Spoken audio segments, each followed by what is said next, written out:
How's everybody doing today? You guys got a new product? We got some new Surfactant that works really good, huh? Try that one out. All right. Lemony fresh, right? Lemon flavored. Lemon flavored. What do you got going on today, Don? Well, I'm getting ready to head over to Dade City to do the historical courthouse. You want to go? Sure. Use a hand. Yeah, let's do it. All right, man. Sounds good. All right, y'all have a good one. Let's go to work, man. Sweet. All right. All right, let's go to work, man. Where are you from? I'm from Long Island, New York, Amityville Hospital. I couldn't have guessed. I'm the Amityville horror, man. What brought you to Florida? My parents, when I was 14, didn't have a choice. You didn't have a choice. Get your ass in the car, we're going. We're going south. When I was 19, I went to Detroit for 3 years. When the recession was really bad and you couldn't get a job down here in Florida, I got a job offering as a window washer. In Detroit? High-story buildings. Yeah. My first building was 26 stories. Like rappelling down the side type deal, or? Yeah, a 2-foot scaffold down the side, and then one day, I almost blew off the Chrysler building. So I came down white as a sheet and quit. So now I can't get any further than 10 feet up a ladder without shaking. So you went 27 stories, and now you won't even get on a ladder. I'll get on a ladder, but not that high. So do you do roofs? No, I do not. You do not clean roofs? No, I do not. My insurance doesn't allow me to do roofs anyway. I don't like the idea of doing a roof because you're going to run into the guy that says, hey, my roof didn't leak until you got here. Yeah. So now we have a whole new ball game of problems. What got you started in the pressure washing world? Oh, when I bought my property, man, I really enjoyed keeping my house clean. So I was in the printing business, and after I got the shop going, I was kind of bored with nothing else to do, so I was going to start a side business. Never got around to it. I printed the flyers, put them on the shelf, and in 2015, when my print shop went out of business because of technology and the economy, I broke the flyers out of the shelf, and I started my company. That's how it started. What was your first rig? I had a 4,000 PSI pressure washing kit that I bought from Pressure Pro over in Fort Lauderdale off the internet. It's like $1,800. Yeah. I got the machine. I got 50 feet of hose, a wand. I got that meat wagon extension pole that ended up in the bottom of the garbage can. So $1,800 got me started. Got you started. And then where did it go from there? Upgrade or what? I upgraded to a Crown trailer, one of them wooden jobs, 6x10. Just have to retain your money, and then I invested into another trailer, and then I bought 2 more pressure washers from Ameritech. Obviously, you started out pressure washing, threw out some flyers. It's been 6 years now. So, as you upgraded trailers, did you find that buying better stuff, what made the job easier? What was like some of the best investments you made in yourself or in your company to get to a better position? Well, the best investments was to buy 2 machines, 2 of everything. In case anything went wrong, you always, I broke down once. I had to reschedule a whole week's worth of work because I had to wait for my machine to get fixed. Yeah. So right then I said to myself, I have to buy 2 of everything. And the best thing I've done was get this new trailer that I have now with the 8-gallon-a-minute machines, with the electric reels. I mean, the setup is lightning quick. I can get 5 jobs done a day and be home by 3 o'clock in the afternoon. I do all residential during the week. I do commercial properties during the evening. I got Carrabba's restaurants that I do, and I do a lot of commercial work for Dade City and Land O'Lakes, like the courthouse we're going to do right now. So I get big jobs like that, and I usually knock them out on the weekends. So your guy starting out, he's got, I don't think you can get an $1,800 setup anymore that's really quality like you got in 2015, but he's got a couple $1,000s into a setup. How much money is he making on a weekend? It's a weekend warrior. I mean, you say you do 5 houses in a day. If he does 3 houses a day, what are you making 3 to 5 houses a day? You can make minimum $345 a day. You're in Spring Hill? Yep. Yeah. So you're doing houses probably smaller than the Tampa area, these larger houses. But what's your average price per house you're doing? My average home is probably 1,800 square feet with a 2-car driveway, which takes about an hour and 20 minutes. So I knocked that out for $115. Everybody's getting a good deal. Everybody likes the work. Everybody likes the price. So that generates a lot of work. You're probably on the low end of the spectrum of what people are charging to do the work, but your concept is you want to do 3, 4, 5 a day, knock it out, home by 2 o'clock. You're still making $600 on an easy day. Yeah, I average $550 a day. And on the commercial jobs, so how come, if are the commercial jobs better than the residential jobs, or is it, yeah, the commercial jobs are a lot better than residential, but I don't get a lot of enough volume of them. So that's what I'm going to be working on in the future. Get a couple more counties on board where I can do county work. Like this morning, before I come here to go to Dade City, I knocked out a building for Land O'Lakes, made $1,800 in 2.5 hours. Now you're talking. And then they pay me in 24 hours. So, those are the jobs I want. Do you have anybody helps you, or you're a one-man crew? I'm a one-man crew. I've had one guy help me one time. And that was it. That was it. Okay. You're solo fighter over here. Okay, so you got, what's a guy going to make a year? Well, when I first started out, my first year in business, I did $38,000 in business. I paid for all my equipment and made $16,000 profit in the first year. This year I'm going to do $185,000. Wow. 6 years later, and I'm going to make $100,000. So. And what do you spend? Are you still advertising, or is it all word by mouth, or how do you do advertising? Most of it's word of mouth, but I still advertise. You still advertise because I still want new business. And you have a lot of callback business as well, obviously, after 6 years. I have an 80% return business rate. Wow, that's great. What's your biggest expense overall, like on an ongoing basis? Fuel or bleach? Chlorine and gas. Bleach and gas. My biggest expense. And what about? Do you set aside? Do you have like a budget? Do you set stuff aside for maintenance on your machines? Do you think 10% of every job goes for maintenance, or do you just kind of keep an account with money in it, or how do you plan on operating expenses? I keep no less than $10,000 in my business account at all times. So no matter what happens, I can always be up and running. So you can buy another piece of equipment if something goes down. You can always jump onto something. Exactly. Yeah. You have to retain your money to be a successful business person. Yeah. You can't just go to the bar and I'm going to do 5 jobs today and pay my electric bill and then go to the bar. That's called beer money. That's a lot of people do that. Yeah. It's funny. So obviously starting out, you got a lot of money out. So when you started out, you had saved some money, you bought your equipment.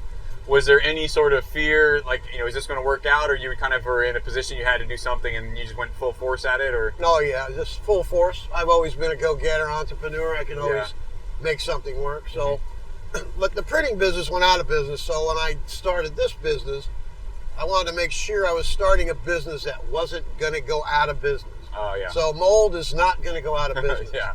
Okay. And we're in Florida and it's always dirty. So I thought it was a pretty safe bet. Yeah. If you apply yourself and you work hard and you're honest, have a good price, you answer the phone, you show up on time, that's a 100% recipe for success. Yeah. What's your biggest screw up? My biggest screw up is when I went to a commercial building that had a lot of signage, and I didn't realize that chlorine can do thousands of dollars in damage. Wait. So you sprayed them all with bleach, and then what? They weren't signs anymore? Yeah, they had to replace all these signs. So the insurance company, and you also learn a lot about insurance because insurance companies, when you get liability insurance and you're a pressure washer and you're talking chlorine, they don't take care of anything that chlorine does damage-wise. Wow. What they will cover is, and it's really weird, the guy explained to me, he goes, well, if you're pressure washing, Don, and you bust the window with the pressure washing wand, well, we're not going to pay for the window, okay? But we're going to pay for everything inside that got wet. So does that make sense to you? It doesn't make any sense to me. But the investigator called me and asked me a bunch of questions, and I was very short answering. Yeah. Well, what were you hired to do? I was hired to clean the building, okay? I have a work order, it says it on here, clean building for painting. So that's what I did. Yeah. I cleaned it. And the signs got damaged, so I don't, blah, blah, blah. Yeah. And the insurance company denied me, and they called me back 24 hours later, and they said, we're going to go ahead and pay you and take care of the sign damage because the investigator didn't do his job right. Wow. So that was a lucky thing, and they also said, don't call us again if it has anything to do with chlorine. Bleach. But that's my biggest and only mistake, actually, in 6 years. What's the best part about what you do? What do you enjoy the most about pressure washing? Making people happy. They have a very crappy looking home and it's been neglected, and then you show up and make it look like brand new. It puts a smile on people's face. Yeah. So what are we going to at this Dade City courthouse? What's the task of work here, the scope of work on this one? Well, the thing's moldy. It's got spider and moth eggs all over it. It's just had a new roof put on it, and they want to get ready to touch it up with some painting and here and there. Just needs a good sprucing up. It is Dade City's showpiece, more or less. The historical courthouse means a lot to them.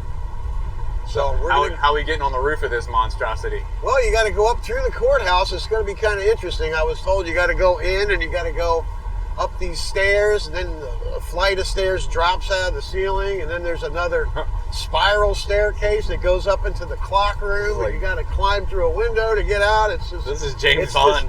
It's crazy. Yeah. Okay. But it's going to be great.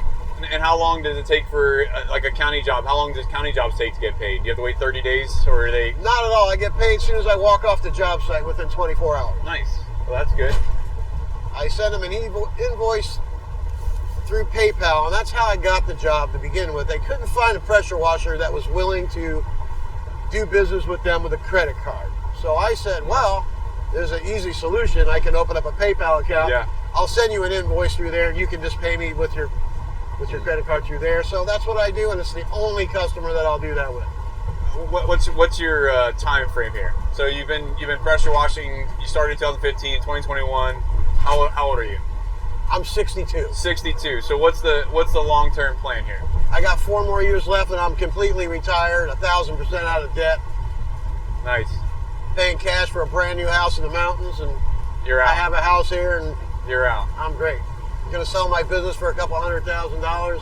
So established. Pressure washing's been good to you. That's good. Pressure washing's really good, man.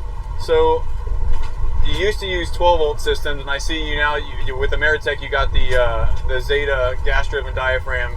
How's that compared to the 12-volt system? It's like night and day. The 12-volt system, you can use one of them motors like 4 or 5 times, then you got to get another one. Yeah. And then the PSI is not very good. You can't get really high with it. So we're going to use it today on the. Yeah, we're going to use the Zeta machine for sure on that, man.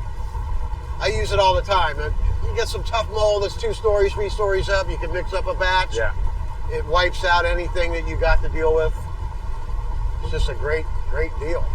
If you had to do it again, the difference obviously with the Zeta versus a 12-volt is $2,000 roundabout. So right, spend the money up front, or start with a 12-volt, learn that side of it, and then go on, or what? No, I would go right to the Zeta. I would take the advice of the people at Ameritech, and I would just go ahead and get the right equipment. Yeah. Why screw around? Yeah. You know, you're going to make more money in the long run. Let's say you're at a job, and then that motor shits out on you again. Yeah. You know, now you got to screw around with that. You got to go back and get a new motor. This thing runs great all the time, as long as you keep it rinsed out. Yeah. There's no problem to it. Maintenance is key. You know, I maintenance everything so it stays running strong no matter what. Keep the machines clean, keep everything in order. Look professional, act professional. So what type of bookkeeping, or shall I say like logging, do you track how much you spend on bleach, how much you spend on gas, how much you spend on machine maintenance? Yep. It's all. I log everything. I have a little sheet at the end of the year every month that has all my expenses listed on it. 12 sheets, I add it all up, the accountant gets it. Takes about 15 minutes to do my taxes, and we're out the door. I know a lot of people come in and they talk about their days so busy they get home they don't have time to do the phone call backs and call the customer back and do the paperwork. So when do you do that stuff? After dinner. I start making my phone calls at 7 o'clock in the evening until 9. I make all the calls in the evening, book all the appointments. I also say in my message that I will call you back within 24 hours because I don't answer my phone during the day. Okay. I'm just not going to do that. I can't work and answer telephones. So I go home, get cleaned up, I eat some dinner. Then I go across the street to my office, do all my paperwork, scheduling, invoicing, and I make all my calls. That's part of, obviously you're self-employed, so you're the jack of all trades. You got to do the bookkeeping, every aspect of it. So a lot of people say that that's probably one of the harder parts of what they do. So you just kind of set aside a little bit of time every day? Every day. Every day.